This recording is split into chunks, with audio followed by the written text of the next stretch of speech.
अच्छा हमारा घर के तो एगो काटा साफे हो गई, एगो रह गई चिपरिया, वो करो के हम जल्दिए से साफ करो।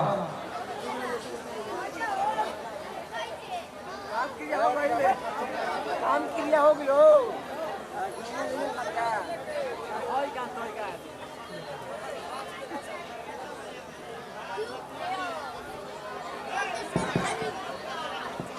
भाई देखा था घड़ी कब बज गई लो? अरे तो तू ही बतलाओ ना कब बज गई, हमारा के का दिखाओ तो हम ही कौन बैंक के मैनेजर है नी। अरे 8:45 बज गई लो, अभी खाना ना बनैलू, आ कब खाई ना कब बैंक में जाई। अभी तो 10 बजे में 1.25 घंटा बाकी बा हो। 1.25 घंटा में हम पैदल चल के कसैया गांव पहुंचे। तहरा तो बुलेट से सासाराम जाए के बा, हम खाए बना के रख देले बानी, ठीक नू। जब खाए बनिए गई बा तो देरी काहे कइले बारू? लाव द ठीक बा ले आओ।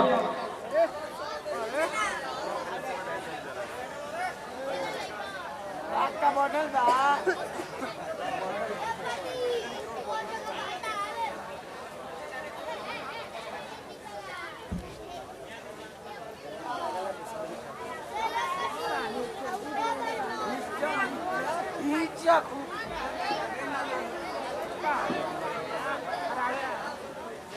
बैठा बैठा खड़े खड़े का खींच बैठबो कर लो।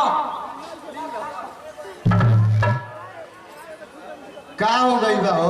बड़ा आज खियावे पर जोड़ देत बाड़ू। अरे ला खा लो, नहीं तो भूखे मर जीवा। तोरा आज तो ओट पर चवनिया मुस्कान जैसा मुस्कात बारू की तोरा देख के तो प्रेम भरल बा हो।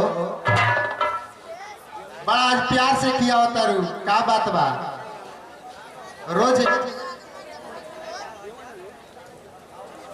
तो रोज तारा के हम मार के खियावत रही, ऐसे कहत रह। तू हमारा चेहरा पर नजर मत लगइहा, नहीं तो तारा आंख में 1 ट्रक बालू ठोक दे।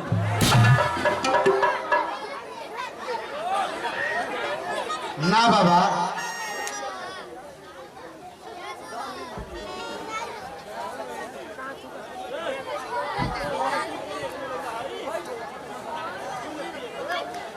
लो खा लो, पेट में कोनो जगह बाकी मत रखिया,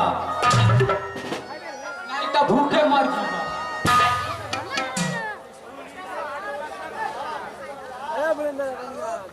अहो एकर स्वाद कैसन बा हो?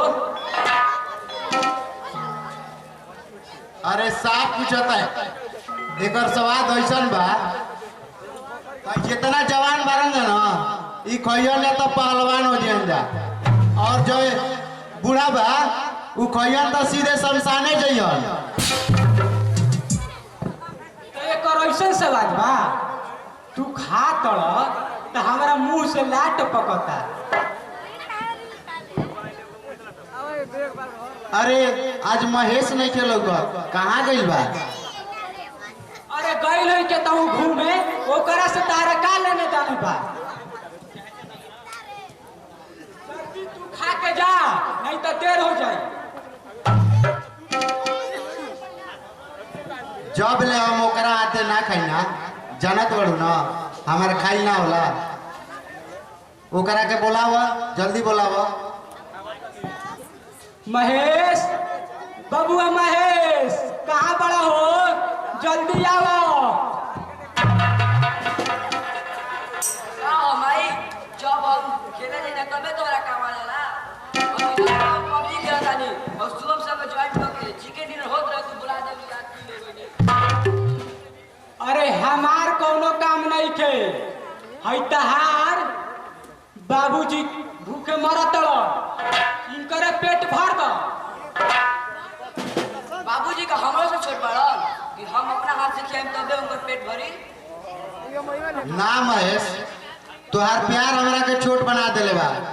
अगर तू हमारा में ना खाला एक दिन तो हमारे खाइले ना होला।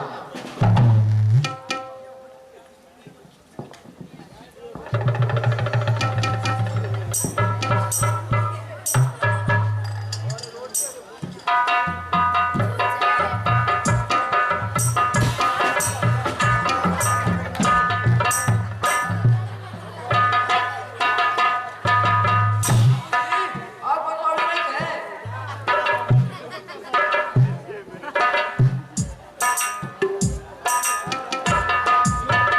जितना तोरा खाए के बा यही जे खा जो।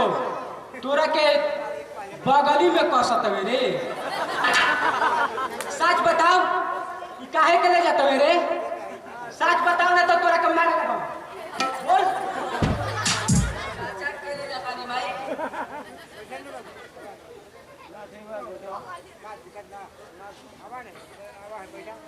सुन ले ओकरा खातिर काहे खातिर ले जात हवे? हम तोर कान कबार ले जो यही जे तोरा जितना खाए के बा खा ले।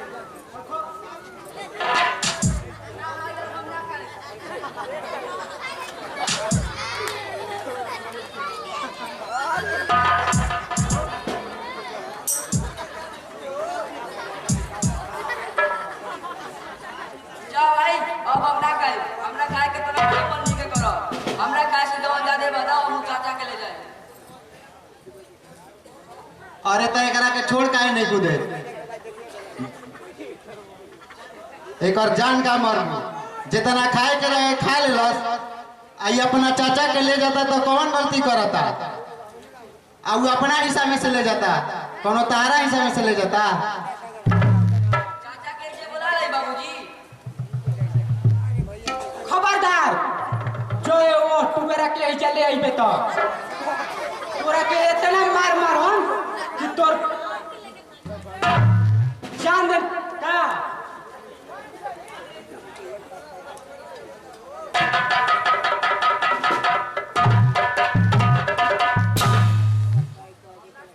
अच्छा जाए दो, हम जाते ने बाजार तारा चाचा के मिठाई वजह से ले आए।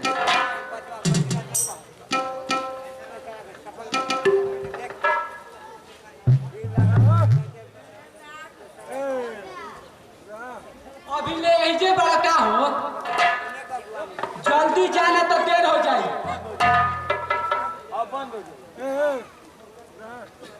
हमारा जाता नहीं हम बाजारे ठीक न हो। यार क्या करे जेबे भाई? बाजारे बाजारे हम जाते नहीं अपना के बनारसी साड़ी खरीदे। चाचा के ना किनबे? हम ओकर भागी ले ले बानी। इतना हाली हाली फारी तो कहाँ से आई रे? ई का तू कहत हो महेश के माई? तू हमार शिकायत करत रू? चंदन हमार सहोदर भाई है। हम बढ़िया कुर्ता पहनाम आ उ फाटल कुर्ता पहनी तो गांव घर के आदमी का कही है? तू कुछो कह ओकरा से हमार परवाह नहीं के। महेश के माई तू हमार अपमान करत बाड़ू। हम तारा से बियाह यही खातिर पहले रही कि तू हमार घर काम काज करबू। हम तहार बहुत सुनल नहीं चाहब।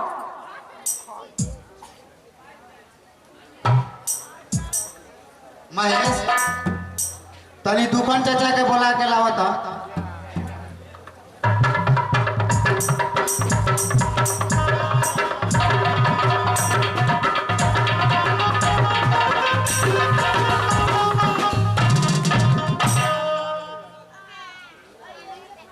का हो बबुआ, हमरा के काहे खातिर बोलैला हो?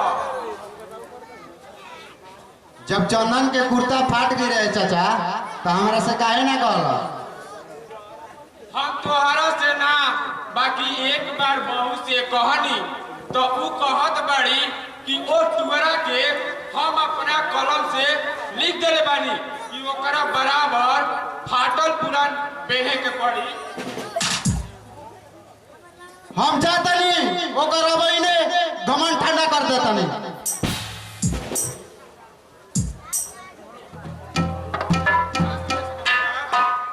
तू मत जा, एमे खिसियाए के कौनो बात नहीं थे। जहाँ फाटल होई वहाँ हम पेवन साथ दे।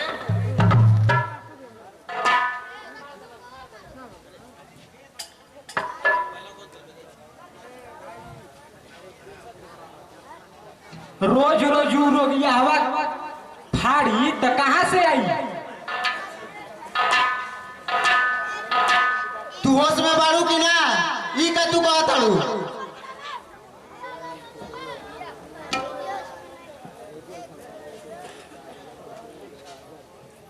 जिंदा जब तक रही चानी बराबर करत रही मनमानी। हम कहत नहीं कि चुप हो जा। तोहरा कैसे हम चुप हो जाई? हम सीबीआई के लड़के हैं, सीबीआई के। तनिको एने ओने कइला तुरंत जेल में डलवा दे, समझ लो। तू बहुत ज्यादा बोला तारू, कम बोला। विटामिन ऐसा फायदा करे।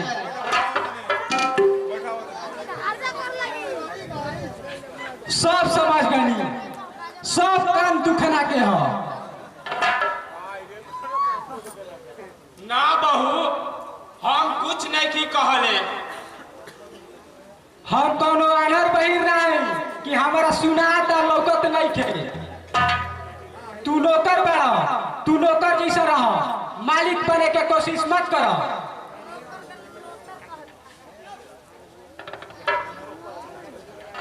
चाचा हम बहुत ठीक कहतड़ी बबुआ। हम एक घर में एगो नौकर बन के आई बनी और नौकर बन के अपना घरे जाई और नौकर बराबर नौकर रही, चाहे वो कतनो धन कमाली, वो मालिक कबो ना बनी। दुकान दादा, ए दुकान दादा,